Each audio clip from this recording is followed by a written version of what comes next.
Is Moses only condemning pedophilia and not homosexuality? Did we get Leviticus 20 verse 13 wrong?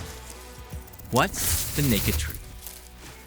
Leviticus 20 verse 13 reads, "If a man lies with a male as with a woman, both of them have committed an abomination. They shall surely be put to death. Their blood is upon them." The assertion is that the Hebrew word for male, zakar, means boy, not male. Activists try to base this on Leviticus 12 verses 2 and 3. If a woman conceives and bears a male child, or zakar, then she shall be unclean 7 days. And on the 8th day, the flesh of his foreskin shall be circumcised. Is Moses only condemning pedophilia and not homosexuality? Did we get Leviticus 20 verse 13 wrong? No. Pedophilia is a serious sin, but this is not about pedophilia. And here are 3 reasons why. Number 1, God defends the weak, doesn't kill him. Let's reread Leviticus 20 verse 13. "If a man lies with a male as with a woman, both of them have committed an abomination. They shall surely be put to death. Their blood is upon them." Like English, Hebrew uses different words for man, that is ish, and male, that is zakar. If this is not referring to a man lying with a male, but referring to a man lying with a boy, it makes no sense that an innocent and violated minor would be put to death.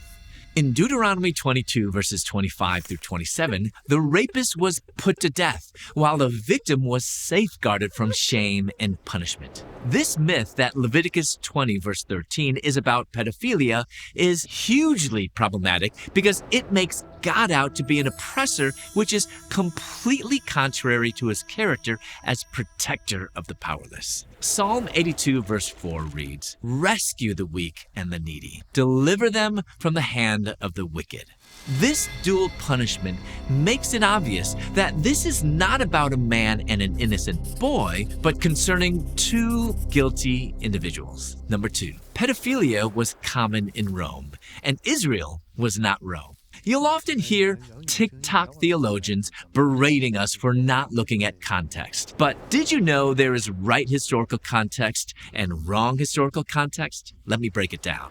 Although pedophilia was very common in 1st century Rome, Moses was not from the 1st century, nor was he from Rome. This is an example of wrong historical context, and wrong historical context leads to wrong interpretation. Leviticus was written by Moses around 1400 to 1500 BC. The 1st century Greco-Roman world was over a millennium and a half years later. Comparing these 2 cultures would be like comparing our culture today to the world in the year 3500. Crazy, right? During this time in the ancient Near East, there was no evidence of rampant pedophilia either among ancient Israel or the pagan nations surrounding them.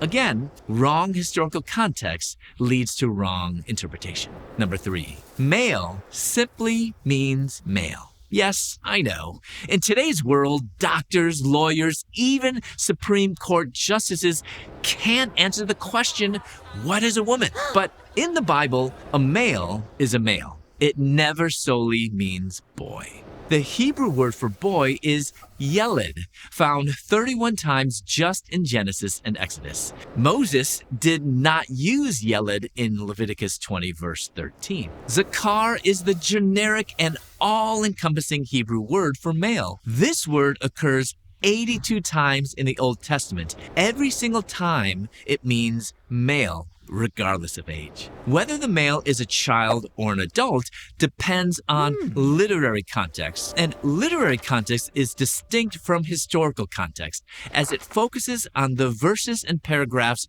around the text being studied. Leviticus 27 verses 5 through 7 read, "If the person is from 5 years old on up to 20 years old, the valuation shall be for a male, zakar, 20 shekels. If the person is from a month old up to 5 years old, the valuation shall be for a male 5 shekels of silver. And if the person is 60 years old or over, then the valuation for a male zakar shall be 15 shekels. Finally, the first and most well-known occurrence of zakar is found in Genesis 1 verse 27.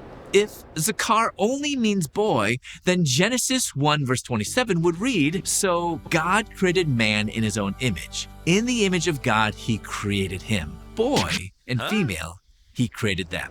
Yep, I don't make this up. So the next time you hear Leviticus 20 verse 13 refers to man and boy, not homosexuality, remember these three things. Number 1, God defends the weak, doesn't kill them.